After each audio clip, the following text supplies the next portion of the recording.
आपको बता दें कि उत्तर भारत में शीतलहर का प्रकोप लगातार जारी है।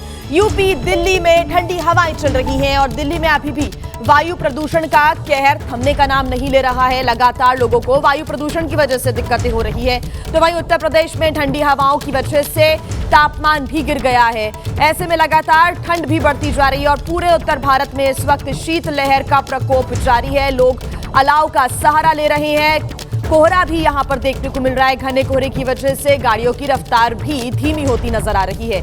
उत्तर प्रदेश और दिल्ली की बात करें, लगातार ठंडी हवाएं चल रही हैं, लेकिन दिल्ली एनसीआर की बात करें तो यहां पर ठंड के साथ साथ वायु प्रदूषण का भी कहर देखने को मिल रहा है। एयर क्वालिटी इंडेक्स अभी भी हजार्डस कंडीशन में बना हुआ है, यानी कि जो आबो हवा है दिल्ली की वो अभी भी जहरीली बनी हुई है। उत्तर प्रदेश में ठंडी हवाओं की वजह से तापमान नीचे आया है। तो बड़ी खबर इस वक्त हम आपको बता रहे हैं, लोगों को सांस लेने में दिल्ली एनसीआर में अभी भी हो रही है परेशानी। उत्तर प्रदेश के ऐसे कई इलाके जहां पर अभी भी घना कोहरा छाया हुआ है। और आइए अब बात करेंगे पड़ोसी मुल्क बांग्लादेश की, जहां पर चुनाव से पहले जबरदस्त राजनीतिक उथल पुथल भी चल रही है और संघर्ष भी जारी है। दरअसल बांग्लादेश में 12 फरवरी को होने वाले आम चुनाव से पहले हिंसा की खबरें सामने आ रही हैं। वहां पर एक और हिंदू की हत्या से अब सनसनी फैल गई है। बांग्लादेश के राजबाड़ी जिले में अमृत मंडल नाम के शख्स को भीड़ ने पीट कर मार दिया। हालांकि दलील यह भी दी जा रही है कि उसकी हत्या रंगदारी मांगने के आरोप में हुई है। इससे पहले दीपू नाम के शख्स को भी उपद्रवियों ने जिंदा जला दिया था। हिंसा के माहौल के बीच खालिदा जिया के बड़े बेटे तारिक रहमान ने भी 17 साल के बाद वतन वापसी की है। अब खबर यह है कि वो आज छात्र नेता हादी को श्रद्धांजलि देने के लिए उसकी कब्र पर जाएंगे। तो वहीं बांग्लादेश के हालात पर बंगाल का सियासी पारा चढ़ गया है। बीजेपी ने ममता सरकार के खिलाफ मोर्चा खोल दिया है। बांग्लादेश से जुड़ी हुई ये 6 तस्वीरें हम आपको दिखा रही हैं। बांग्लादेश में उथल पुथल लगातार जारी है। सियासी उथल पुथल के बीच एक और हिंदू की हत्या यहां पर कर दी जाती है। 17 साल के बाद खालिद जिया के बड़े बेटे तारिक रहमान कल ढाका पहुंचे। हादी को वो श्रद्धांजलि आज देते नजर आएंगे। तो वहीं आपको ये बता दें कि इसको लेकर लगातार सोशल मीडिया पर भी पोस्ट और प्रतिक्रियाएं सामने आ रही है और हिंदुओं की हत्या जो हो रही है, अत्याचार जो बांग्लादेश में हो रहा है, उस पर जानवी ने भी पोस्ट किया है साझा। जानवी कपूर के द्वारा सोशल मीडिया पर पोस्ट साझा किया गया। तो वहीं अगर हम बंगाल की सियासत की बात करें तो यहाँ पर बीजेपी और टीएमसी आमने सामने है। पश्चिम बंगाल में अगले साल विधानसभा के चुनाव होने हैं, लेकिन उसके पहले बांग्लादेश का मुद्दा बंगाल में भी गर्माता नजर आ रहा है, क्योंकि यहाँ पर बीजेपी आरोप लगा रही है कि ममता और यूनुस भाई बहन की तरह हैं और बंगाल में भी वैसे ही हालात पैदा किए जा रहे हैं जैसे कि इस वक्त बांग्लादेश में है। तो बांग्लादेश के हालात पर बंगाल में खूब सियासत भी हो रही है, लेकिन सबसे बड़ा सवाल कि जो अल्पसंख्यकों पर, हिंदुओं पर अत्याचार बांग्लादेश में हो रहा है, वो थमेगा कब, वो हालात सुधरेंगे कब? स्वामी रामभद्राचार्य ने इन तमाम हालातों को लेकर, इस मामले को लेकर क्या कुछ कहा है, आपको सुनवाते हैं। इसकी कठोर प्रतिक्रिया होनी चाहिए और सब हिंदुओं को मिलकर इसका सामना करना चाहिए। वो इतनी नीच कौम है, उसके लिए कुछ कहा ही नहीं जा सकता। अब प्रतिकार के अतिरिक्त कोई विकल्प हमारे यहाँ नहीं है। शांत होकर नहीं बैठना चाहिए। सभी हिंदुओं को इकट्ठा होकर इस अत्याचार का बर्बरतापूर्वक बदला लेना चाहिए। तो देखिए, बांग्लादेश में हिंदुओं की हत्या पर सभी में इस वक्त आक्रोश है, गुस्सा है और साथ ही साथ प्रदर्शन भी कई इलाकों में कल भी देखने को मिले, जब बांग्लादेश के खिलाफ नारेबाजी की गई और यही मांग लगातार की जा रही है, जो अल्पसंख्यक हैं, जो हिंदू हैं, उनकी रक्षा बांग्लादेश में होनी चाहिए। और इस बड़ी खबर पर लगातार आगे भी अपडेट्स आप तक हम पहुंचाते रहेंगे। फिलहाल खबरों में आगे बढ़ते हैं, बात करेंगे राजस्थान के जयपुर की, जहां पर उस वक्त हड़कंप मच गया जब बीच सड़क पर चलती कार में भीषण आग लग गई और कार में सवार लोगों ने कूदकर किसी तरह से अपनी जान बचा ली। बताया जा रहा है कि जैसे ही कार में सवार लोग कूदे, कार आग के गोले में तब्दील हो गई और भयंकर तरीके से जलने लगी, जिससे जयपुर के मालवीय नगर की जीटी पुलिया पर अफरा तफरी मच गई। ट्रैफिक पुलिस की गाड़ियों की आवाजाही रोकनी पड़ी। वहीं फायर ब्रिगेड की टीम जब तक मौके पर पहुंचती, कार जलकर राख हो चुकी थी। कार में महिला समेत 3 लोग सवार थे, जो वक्त रहते कूद गए। अगर जरा सी भी देरी होती तो जान पर बना थी। बताया जा रहा है कि आग शॉर्ट सर्किट की वजह से लगी। वहीं पुलिस मामले की जांच में जुटी है, लेकिन जिस तरह आग लगी उससे मौके पर मौजूद लोग दहशत में भर गए। क्योंकि सब कुछ इतनी तेजी से हुआ कि समझने का मौका तक नहीं मिला। तो वहीं गुजरात की सूरत में हैरान करने वाला एक मामला आया सामने, जहां पर 57 साल का एक शख्स कई घंटे तक हवा में जिंदगी और मौत के बीच झूलता रहा। फायर ब्रिगेड की टीम ने रेस्क्यू कर उसकी जान बचाई। दरअसल ये शख्स 10वीं मंजिल पर खिड़की के किनारे सो रहा था। खिड़की खुली थी और ये शख्स सोते वक्त खिड़की से गिर गया। लेकिन गनीमत ये रही कि ये शख्स इससे पहले के नीचे गिरता, इसका पैर 8वें फ्लोर की रेलिंग में फंस गया, जहां ये घंटों हवा में लटका रहा। जब लोगों ने इसे हवा में लटका हुआ देखा तो तुरंत इसकी खबर फायर ब्रिगेड को दी। फायर ब्रिगेड की टीम ने रेलिंग की ग्रिल काटकर रस्सी की मदद से कड़ी मशक्कत के बाद इस शख्स का रेस्क्यू किया और इसकी जान बचाई। हालांकि रेस्क्यू ऑपरेशन आसान नहीं था, इसलिए फायर ब्रिगेड की टीम ने कई स्तर पर तैयारियां की थी। जहां खिड़की से रस्सी के जरिए रेस्क्यू किया जा रहा था, वहीं नीचे एक सेफ्टी नेट लगाया गया था ताकि ये शख्स गिरे तो उसकी जान बचाई जा सके। और आखिरकार फायर ब्रिगेड की मेहनत रंग लाई और 57 साल के नितिन भाई आइडिया की जान बचा ली गई। जिस बिल्डिंग में यह हादसा हुआ वो सूरत की टाइम गैलेक्सी बिल्डिंग है। तो वहीं लखनऊ में राष्ट्रीय प्रेरणा स्थल पर मची गमले की लूट, बड़ी खबर इस वक्त हम आपको बता रहे हैं। दरअसल प्रधानमंत्री नरेंद्र मोदी के वहां से निकलते ही, वहां से रवाना होते ही यहां पर गमले चोरी होने लग गए, यहां पर लूट मच गई गमलों की। कुछ तस्वीरें भी देखिए सामने आई है। राष्ट्रीय प्रेरणा स्थल के बाहर सजावट के लिए इन गमलों को लगाया गया था। कार्यक्रम जैसे ही खत्म हुआ, लोग गमले चुराकर लेने जाने लगे। ये तस्वीरें आप देख रहे हैं, गमले चुराने का अब ये जो वीडियो है सोशल मीडिया पर भी जमकर वायरल हो रहा है। सड़कों से जो गमले रखे हुए हैं उनको चुराते हुए लोग नजर आ रहे हैं। अपनी स्कूटी पर रखकर लोग ले जाते हैं, कुछ लोग हाथों में लेकर इस गमले को चोरी करते हुए अपने घर तक ले जाते हुए नजर आ रहे हैं। ये तस्वीरें आप देख रहे हैं। दरअसल सजावट के लिए कार्यक्रम स्थल पर इन गमलों को सजाया गया था। क्योंकि प्रेरणा स्थल को सजाने के लिए गमले लगाए गए थे ताकि उसकी भव्यता और सुंदरता में 4 चांद लग जाएं। लेकिन लखनऊ के कुछ लोगों को ये बर्दाश्त नहीं हुआ और जैसे ही कार्यक्रम खत्म हुआ, गमला लूटने निकल पड़े। मोदी जी गए गमला चुराना शुरू कर दिया। लूट मची हुई है, लूट। बहुत बढ़िया भाई, बहुत बढ़िया। तस्वीरों में देखा जा सकता है जैसे मानो गमला लूटने की होड़ लगी हो। किसी ने एक उठाया तो किसी ने 2। कई ऐसे थे जिनका 1-2 से भी मन नहीं भरा। लखनऊ वासियों की इस हरकत को राह चलते लोगों ने अपने मोबाइल में कैद कर लिया, जिसका वीडियो अब सोशल मीडिया पर वायरल हो रहा है। देखिए, नए साल से पहले बिहार के हाजीपुर में पुलिस ने अवैध शराब के निर्माण को लेकर एक बड़ी कार्रवाई को अंजाम दिया है। पुलिस ने नदी किनारे चल रही 4 देसी शराब की भट्टियों को ध्वस्त कर दिया। इतनी बड़ी मात्रा में अवैध शराब बनाने का सामान यहां रखा है। गंगा नदी के किनारे अवैध शराब को बनाने के लिए माफियाओं ने 4 देसी शराब की भट्टियों को लगाया हुआ था। बताया जा रहा है कि गुप्त सूचना के आधार पर पुलिस जब यहां पहुंची, उससे पहले अवैध शराब के कारोबारी वहां से रफू चक्कर हो गए। छापेमारी के दौरान पुलिस को करीब 10,000 लीटर कच्चा महुआ जावा बरामद हुआ, जिसे पुलिस ने वहीं नष्ट कर दिया। साथ ही अवैध शराब के निर्माण में जो भी सामान इस्तेमाल किया जा रहा था, उसे या तो नष्ट किया गया या फिर आग के हवाले कर दिया गया। बताया जा रहा है कि महनार थाना क्षेत्र में अवैध शराब का यह कारोबार चल रहा था। पुलिस का कहना है कि अवैध शराब को लेकर पुलिस का यह अभियान जारी रहेगा। और वहीं बिहार के मुंगेर में पुलिस ने नकली सिगरेट फैक्ट्री का भी भंडाफोड़ किया है। यहां पर ब्रांडेड कंपनी की नकली सिगरेट्स बनाई जा रही थी और इसकी सप्लाई दूसरे राज्यों में की जा रही थी। पुलिस के मुताबिक पकड़ा गया एक आरोपी आईटीसी की मुंगेर फैक्ट्री में ठेकेदारी का काम करता है और फैक्ट्री के वेस्ट मटेरियल की आड़ में नकली सिगरेट से जुड़ा सामान मंगाता था। उसी वेस्ट मटेरियल की आड़ में ये वहाँ से जो पैकिंग मटेरियल है और जो डब्बे हैं वो किसी के माध्यम से वो मंगाता था और अपने भाई की मदद से, जिसका नाम मोहम्मद तौफीक है, वो मुंगेर में भी और मुंगेर के अतिरिक्त अन्य ज़िलों में, इनफैक्ट बाहर भी हम लोगों को एविडेंस मिला है कि ये उड़ीसा वगैरह में भी सप्लाई करता था। पुलिस ने मामले में 3 आरोपियों को गिरफ्तार किया है। आरोपियों के पास से करीब 85 लाख रुपए कैश, नकली सिगरेट बनाने का सामान, अवैध हथियार और जिंदा कारतूस मिले हैं। पुलिस को आरोपियों के पास से जो सामान बरामद हुआ है उस पर आईटीसी की मोहर लगी हुई है, जिससे साफ है कि ये सामान फैक्ट्री से ही अवैध रूप से बाहर निकाला गया। और वहीं यूपी के ललितपुर में हैरान करने वाला एक मामला सामने आया जहां पर एक नाबालिग लड़की को दूसरे समुदाय के लड़के के द्वारा ब्लैकमेलिंग कर शारीरिक शोषण किया गया, जिससे तंग आकर युवती ने जहर खाकर आत्महत्या करने की कोशिश की। लड़की को गंभीर हालत में अस्पताल में भर्ती कराया गया।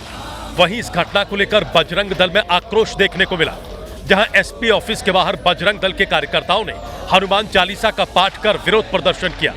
दबाव में पुलिस ने एक्शन लेते हुए आरोपी को गिरफ्तार कर लिया। पुलिस के द्वारा जो आरोपी था उसको जो है वहाँ पे जेल भेजा गया है।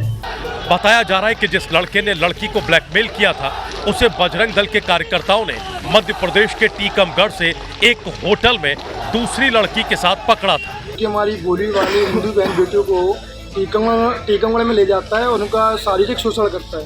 टीकमगढ़ में बजरंग दल के कार्यकर्ताओं ने उसको पकड़ा। आरोप है कि ये युवक लड़कियों को बहला फुसलाकर प्रेम जाल में फंसाता था और फिर उन्हें ब्लैकमेल कर उनका शोषण करता था। इस खुलासे के बाद से इलाके में हड़कंप मचा है। देखिए, जहां देश भर में क्रिसमस धूमधाम से कल मनाया गया, तो वहीं उत्तर प्रदेश की राजधानी लखनऊ में क्रिसमस के बीच चर्च से चंद मीटर की दूरी पर ही हरे कृष्ण हरे राम के जयकारे गूंजते हुए भी सुनाई दिए। क्रिसमस के जश्न के बीच ये तस्वीर थोड़ी अलग थी, क्योंकि जब चर्च के ठीक पास इस्कॉन टेम्पल की टीम ने हरे कृष्णा हरे राम के जयकारे लगाए, तो लोग बड़ी संख्या में नाचते गाते नजर आए।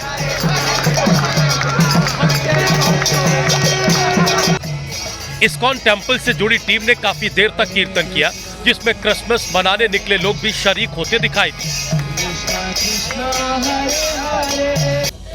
इसी तरह की एक तस्वीर यूपी के बरेली में देखने को मिली, जहां क्रिसमस से पहले सेंट अल्फोंसेस कैथेड्रल चर्च के बाहर बजरंग दल के कार्यकर्ताओं ने हनुमान चालीसा का पाठ किया।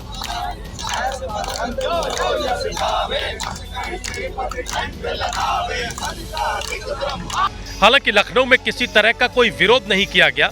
शांति के साथ हरे कृष्णा हरे राम का पाठ किया गया और लोग वहां से चले गए।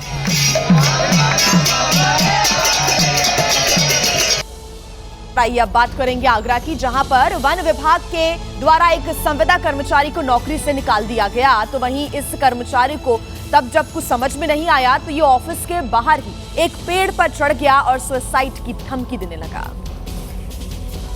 ये कर्मचारी अपने साथ लाल रंग का बैग लेकर चढ़ा था। बैग को इसने पेड़ पर बांधा और खुद भी वहीं बैठ गया। निकाले गए कर्मचारी को पेड़ पर चढ़ा देख अधिकारियों के भी हाथ पांव फूल गए। मौके पर पुलिस भी बुलाई गई, लेकिन ये शख्स नीचे उतरने का नाम नहीं ले रहा था। इस शख्स का कहना है कि बिना वजह इसे नौकरी से निकाला गया, जिससे इसके परिवार पर आर्थिक संकट मंडराने लगा है। शख्स ने बताया कि अधिकारियों से कई बार गुहार लगाने के बाद भी कोई सुनवाई नहीं हुई, जिसके चलते उसने ये कदम उठाया। हालांकि कई घंटे के हंगामे के बाद इस शख्स को नीचे उतार लिया गया। और आइए अब बात करेंगे मध्य प्रदेश की, जहां की रतलाम में सड़क पर चलते चलते एक ट्रक हादसे का शिकार हो गया। दरअसल ये हादसा एक मोड़ पर हुआ और इसके बाद ट्रक में लदी मटर की बोरियां सड़क पर बिखर गई। ट्रक पलटते ही मटर की बोरियां सड़क के दूसरी तरफ गिरी और 2 बाइक सवार इसकी चपेट में आ गए। जिस वक्त यह हादसा हुआ उस वक्त सड़क के दूसरी तरफ 3 बाइक थी, लेकिन आगे चल रहे बाइक सवार की किस्मत अच्छी थी जो इस हादसे की चपेट में नहीं आए। यह हादसा एक मोड़ पर हुआ। ड्राइवर ने तेज रफ्तार में ट्रक को घुमाया, जिसके चलते ट्रक अनियंत्रित हो गया। हालांकि गनीमत रही कि बाइक सवारों को ज्यादा चोट नहीं आई। देखिए, कई बार नेता राजनीति करते करते ये भूल जाते हैं कि जो वो कर रहे हैं उस पर विवाद हो सकता है। एक ऐसे ही विवाद में घिर गए हैं आम आदमी पार्टी के नेता सौरभ भारद्वाज। 376। ये वीडियो 17 दिसंबर का है, जब दिल्ली में प्रदूषण चरम पर था। सौरभ भारद्वाज नाटक मंचन कर रहे थे और इसके लिए किरदार चुना था सेंटा क्लॉज को, जो दिल्ली का AQI सुनते ही बेहोश हो गए। और AQI है अभी यहाँ पे कनॉट प्लेस में 376। 376। Oh my God, oh my God. 376 सुन के सेंटा बेहोश हो गए। सेंटा बेहोश होकर जमीन पर गिरे और ये वीडियो विवादों के केंद्र में आ गए। धार्मिक भावनाओं को आहत करने वाला मामला थाने तक पहुंचा और अब सौरभ भारद्वाज, संजीव झा और आदिल अहमद खान के खिलाफ दिल्ली पुलिस ने FIR दर्ज कर ली है। भाई साहब सेंटा बेहोश हो गए दिल्ली शहर में आके, इतना AQI जैसे इन्होंने देखा, AQI भी गिर गया है, उधर भी दूसरे वाले भी गिर गए। आरोप है कि आम आदमी पार्टी के नेताओं ने ईसाई समुदाय के पवित्र प्रतीक का मजाक उड़ाया। भाई रेखा जी ने तो सेंटा भी मार दिया। सिर्फ यही नहीं, वीडियो में नकली CPR करते हुए सेंटा क्लॉज का मजाक भी उड़ाया गया और उनको इंडस्ट्रियल मास्क पहनाया गया। अरे मारोगे क्या सेंटा को? बागेश्वर धाम के पीठाधीश्वर के महंत धीरेन्द्र शास्त्री के देश भर में लाखों भक्त हैं। नेता हो या फिर पुलिस के अधिकारी, हर कोई बाबा को दंडवत करता है, लेकिन इस बार एक ऐसा करने पुलिस कर्मी को महंगा पड़ गया। रायपुर एयरपोर्ट पर जैसे ही छत्तीसगढ़ शासन का ये प्लेन रनवे पर उतरा, वैसे ही TI Manish Tiwari alert mode पर आ गए। बाबा के लिए पलक पामड़े बिछाने को पहले से तैयार TI मनीष तिवारी ने अपने भक्ति भाव का भरपूर प्रदर्शन किया। बाबा के सम्मान में पहले अपने जूते उतारे और फिर उसके बाद अपनी टोपी, और उसके बाद तो बाबा के चरणों में ऐसे बिछ गए जैसे सामने कोई संत महात्मा नहीं, साक्षात भगवान आ गए हैं। सरेआम वर्दी की इज्जत मिट्टी में मिलाने के बाद बाबा ने भी अपने भक्त को मुस्कुराहट के साथ विदा किया। लेकिन वीडियो वायरल होने के बाद पुलिस के इस अधिकारी की मलानत होने लगी। फिलहाल SSP ने आरोपी अमित बघेल को लाइन अटैच कर लिया है। बिहार की राजधानी पटना में खाद्य विभाग ने बड़ी कार्रवाई करते हुए जूस सेंटर्स और रेस्टोरेंट को सीज कर दिया। आरोप ये बताया जा रहा है कि ये लोग बड़े पैमाने पर लोगों के स्वास्थ्य के साथ खिलवाड़ कर रहे थे। हद तो तब हो गई जब एक जूस सेंटर में जूस को गाढ़ा करने के लिए केमिकल का धड़ल्ले से इस्तेमाल किया जा रहा था। डी नाम का ये पाउडर जूस और शेक को गाढ़ा करने के लिए इस्तेमाल किया जाता था। जब फूड इंस्पेक्टर ने इसे टेस्ट किया तो जीभ पर कुछ चिपचिपा सा लगा। हालांकि दुकानदार ने भी इसका नाम नहीं बताया, लेकिन उसने ये जरूर बताया कि पाउडर की सप्लाई दिल्ली से हो रही थी। खाद्य विभाग ने कंकड़बाग में मौजूद एक रेस्टोरेंट पर भी छापा मारा, जिसमें नकली पनीर की खेप पकड़ी गई। दोनों जगहों से सैंपल लेकर जांच के लिए भेज दिए गए हैं। फिलहाल अगले आदेश तक दोनों दुकानों को सीज कर दिया गया है। और वहीं देखिए, महाराष्ट्र के नांदेड़ में आर्थिक तंगी की वजह से एक ही परिवार के 4 लोगों ने मौत को गले लगा लिया। दिन दहाड़े हुए इस वारदात से पूरे गांव में मातम का माहौल है।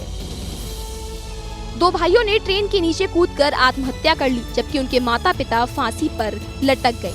सुबह 8 बजे जैसे पुलिस को पता लगा तो 2 शव चारपाई पर मिले और जबकि 2 और शव पास के ही एक रेलवे ट्रैक से मिले। पुलिस के मुताबिक परिवार छोटे पैमाने पर खेती करता था। उमेश लाखे सामाजिक कामों में दिलचस्पी रखते थे, जबकि बेचे खेती बाड़ी कर घर का खर्चा चलाते। हालांकि लेकिन अभी तक ये पुष्टि नहीं हुई है कि परिवार ने ये आत्मघाती कदम फाइनेंशियल प्रॉब्लम या अन्य घरेलू संकट की वजह से उठाया है। पुलिस की जांच जारी है। पोस्टमार्टम रिपोर्ट आने के बाद ही कुछ साफ हो पाएगा। तमिलनाडु के कुड्डलोर में उस वक्त हड़कंप मच गया जब एक सरकारी बस से 2 कार की टक्कर हो गई। चेन्नई नेशनल हाईवे पर हुए इस दर्दनाक हादसे में 9 लोगों की जान चली गई। गाड़ियों की हालत देखकर अंदाजा लगाया जा सकता है कि हादसा कितना भयंकर था। यह हादसा सरकारी बस का टायर फटने से हुआ, जिसके बाद बेकाबू बस डिवाइडर पार कर गई और सामने से आ रही 2 SUV कार से जाकर टकराई। टक्कर इतनी जोरदार थी कि दोनों कारों के परखच्चे उड़ गए। सड़क पर चीख पुकार मच गई। 7 लोगों की मौके पर ही जान चली गई। सरकारी बस के टायर की कंडीशन खराब थी, जिसकी वजह से टायर फटा और ये दर्दनाक हादसा हो गया। उन्नाव रेप केस में दिल्ली हाईकोर्ट ने कुलदीप सेंगर की सजा सस्पेंड करके जमानत दे दी है, लेकिन अब हाईकोर्ट के इस फैसले को CBI सुप्रीम कोर्ट में चुनौती देगी। लेकिन परिवार को CBI पर भरोसा नहीं है।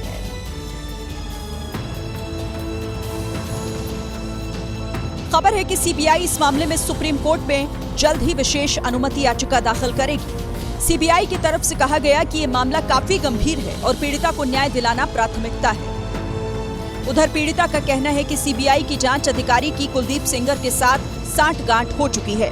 मेरे वकील का अगर CBI साथ देती तो आज क्या पता कुलदीप सिंह सेंगर की जमानत ना होती। अब तो जाएंगे क्योंकि इसमें सीबीआई का आईओ मिला हुआ है। पीड़िता ने सीधे सीधे आरोप लगाया कि हाईकोर्ट में बहस के दौरान सीबीआई ने उसका साथ नहीं दिया। इस बीच सेंगर की जमानत के खिलाफ सुप्रीम कोर्ट में अंजलि पटेल नाम के वकील ने याचिका दायर की है। हालांकि ये वकील इस मामले में कोई पक्षकार नहीं है। वहीं पीड़िता भी कह चुकी है कि वो सुप्रीम कोर्ट में जाकर सेंगर के जमानत का विरोध करेंगी।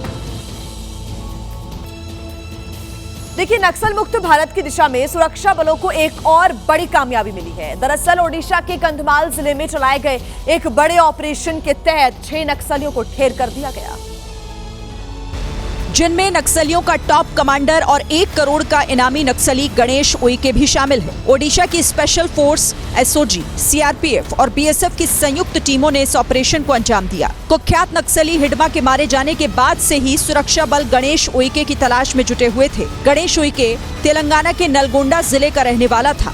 उस पर 1 करोड़ 10 लाख रुपए का इनाम था। नक्सली गतिविधियों का प्रमुख रणनीतिकार था। सुरक्षा कर्मियों की हत्या के कई मामलों में मास्टरमाइंड था। 2013 में हुए झीरम घाटी हत्याकांड का मास्टरमाइंड भी था।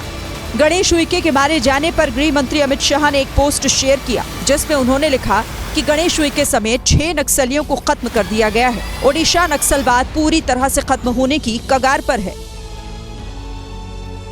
देखिए, बांग्लादेश में छात्र नेता और इकलाब मंच के प्रवक्ता शरीफ उस्मान हादी की हत्या ने देश की राजनीति को एक बार फिर से हिलाकर रख दिया है और अब हादी के परिवार का ऐसा आरोप है कि यह हत्या सरकार ने ही करवाई है ताकि चुनावों को टाला जा सके।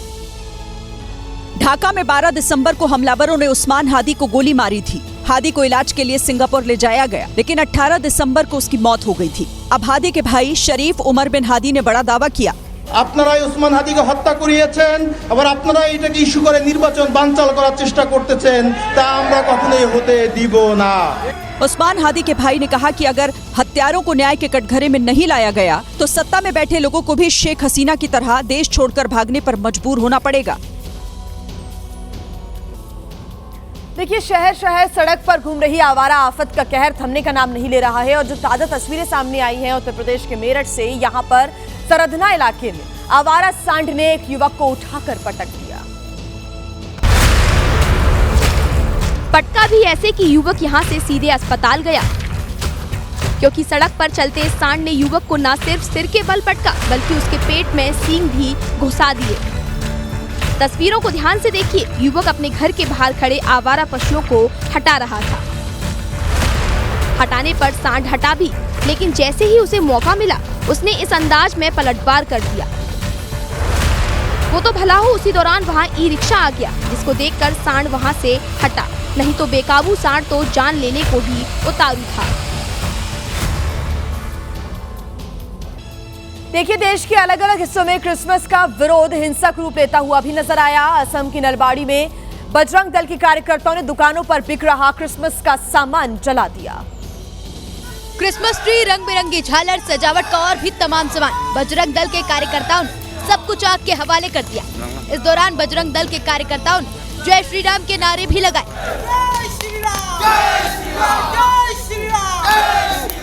बजरंग दल के कार्यकर्ताओं ने सेंट मैरी इंग्लिश स्कूल को भी निशाना बनाया और स्कूल में क्रिसमस पर की गई सजावट तहस नहस कर दी।